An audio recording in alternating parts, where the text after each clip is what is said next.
So for the dividing technique for your practical dough, what I'd like to do is you set your wheel, if you're going to make pockets or pinwheels, at a 4x4 square. So my first division, so that you don't have too much scrap, is going to be just a line straight down.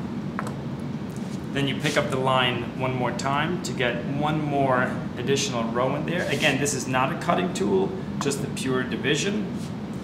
I go opposite ends and divide my square and make one more down here.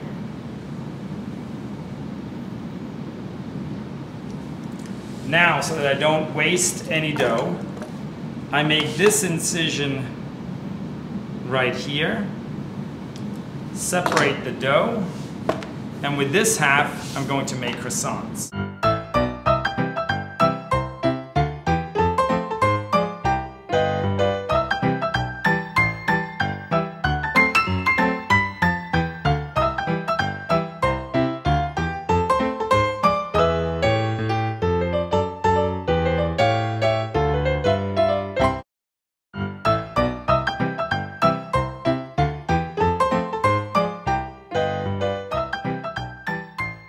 For the Danish projects, I use a pastry wheel. You can use a knife, but if the dough gets slightly soft, you're going to cause more problems to the layers.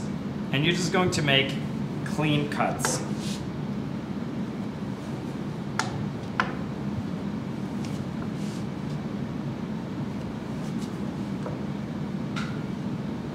Make sure that every incision that you make opens up a perfect layer towards a cross section so that it can lift up and really show off your hard work from laminating.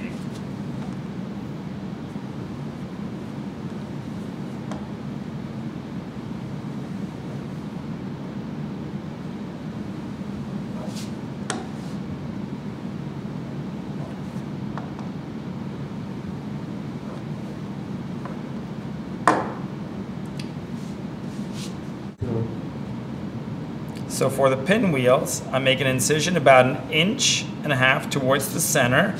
Start here and carry it right into the next piece.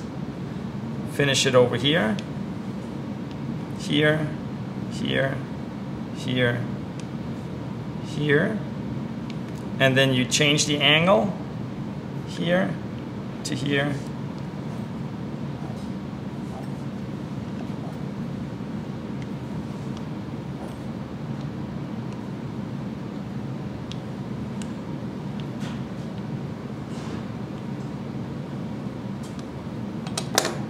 So for this shape, I take the opposite wing and fold it towards the center.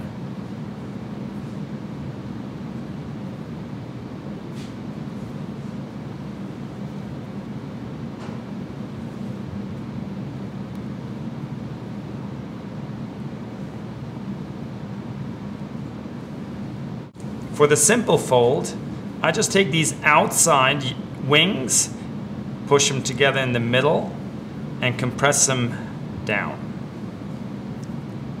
The goal here is, for all of these shapes, is that the balance of dough to filling is in a good balanced format. I don't want to eat too much dough or too much filling.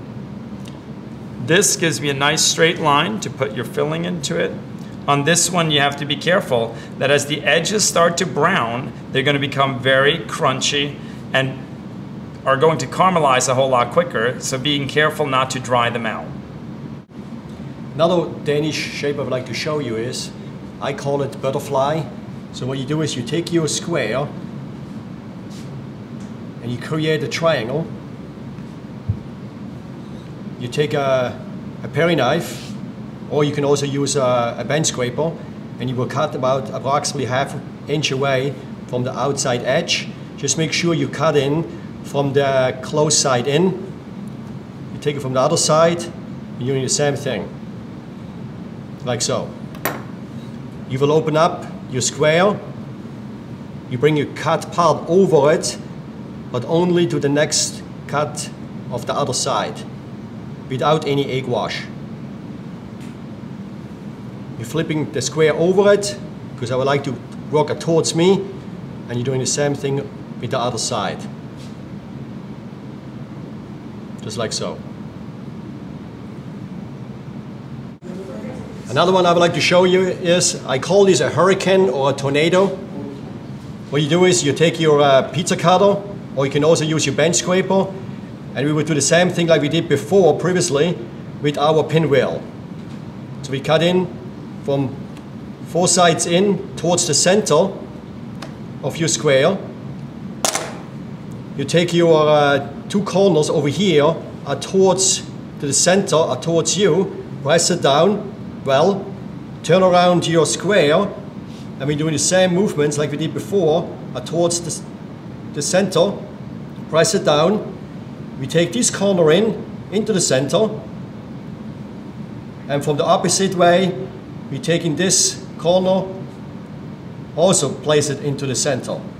And if you look at it and see how it spins, it will look like a hurricane or a tornado.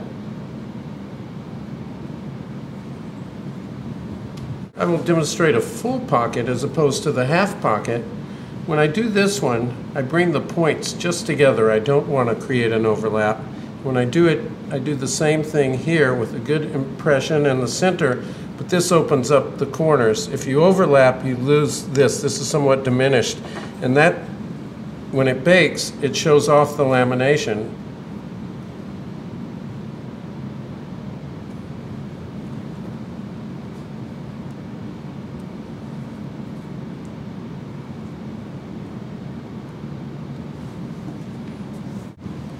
Okay, this shape is called a palette.